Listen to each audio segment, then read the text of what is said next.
still using the same gas when I found it.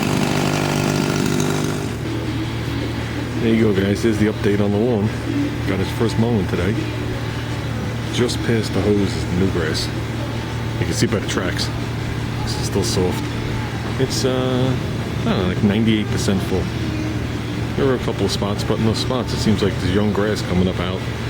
So the only thing left now is behind the 3 ornamental trees, set back like 2 feet. I'm gonna put that ornamental fence up there as a backdrop, not dividing the lawn. It's just gonna be ornamental to block off the building a little, and the fence along the back.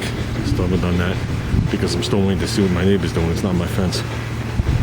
So, like I said, they own this house. Their father died years ago, and they just pay a landscaper to maintain it. So there's nobody in there, but it's fully maintained, and they were here last week, so I'm trying to figure out what they're going to do. The fence is falling down on all their angles. So, I mean, I'd put a fence on their poles. But I want to make sure if I go ahead and, I could do that. His property's wider than my property, so it would only cover like 3/4 of his property, and he could do the rest. But if not, I gotta dig new holes and put a fence in. Either way, we're putting a fence in. So with that, we got everything cleared off. That's it. We're doing lawn furniture maintenance. Got everything stacked. So gotta put away that lawnmower in the wheelbarrow. We will. Let's let the lawn get a little wet first. So, got some ornamental grasses right here and right here that'll grow up. They'll be a good 3.5 feet tall and get pretty fat. So, and I got some along the building too that are just starting to come up.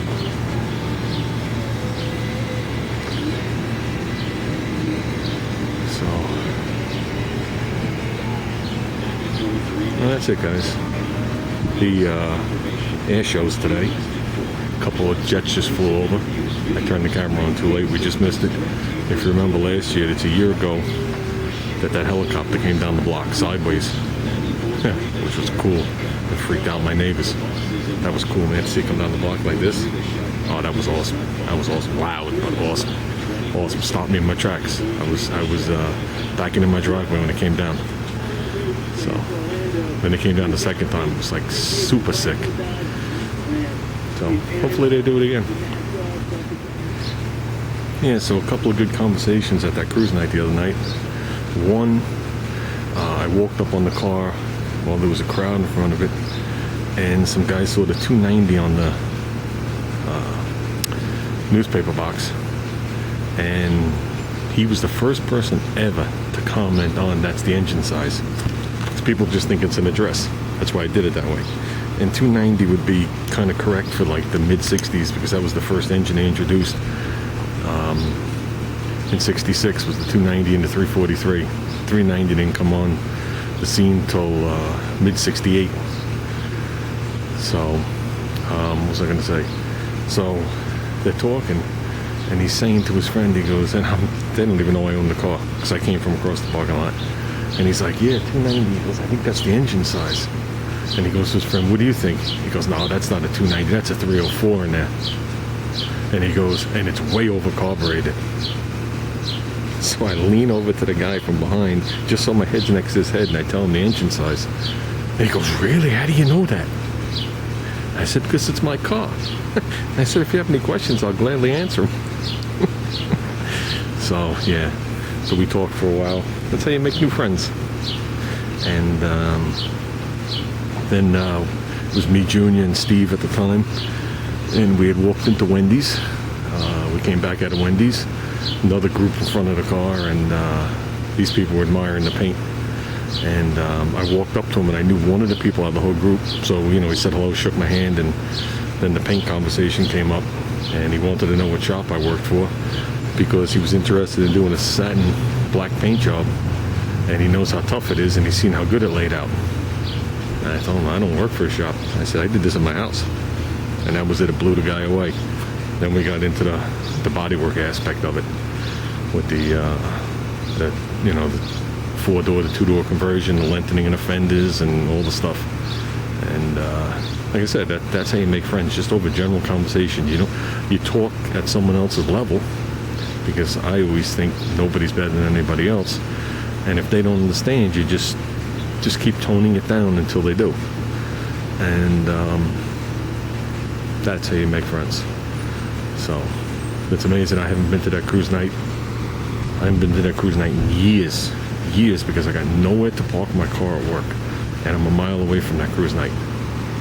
And they say I could park my car wherever I want, but I keep seeing cars get hit there, so I refuse to take my car there and then drive the mile to the show. It's a nice show. I haven't been there in years and years and years and years, and since before we did the roof. And I can't believe how many people walked up to me and shook my hand and said, hello, how you doing, and whatever. It just, as you walk through the parking lot, it's like everybody knows you. And I like that. I like that. You just keep in good standings with everybody, and then when you're stuck on the side of the road on the way home, these are the people that pull over and help you. Or vice versa. I've helped many people on the side of the road to the best of my ability. Even if it's calling for a tow truck, or giving advice for a tow company, or doing the best I can, or telling them, listen, don't start the engine ever again until you get it apart, or whatever it is. That's what I love about the cruise nights.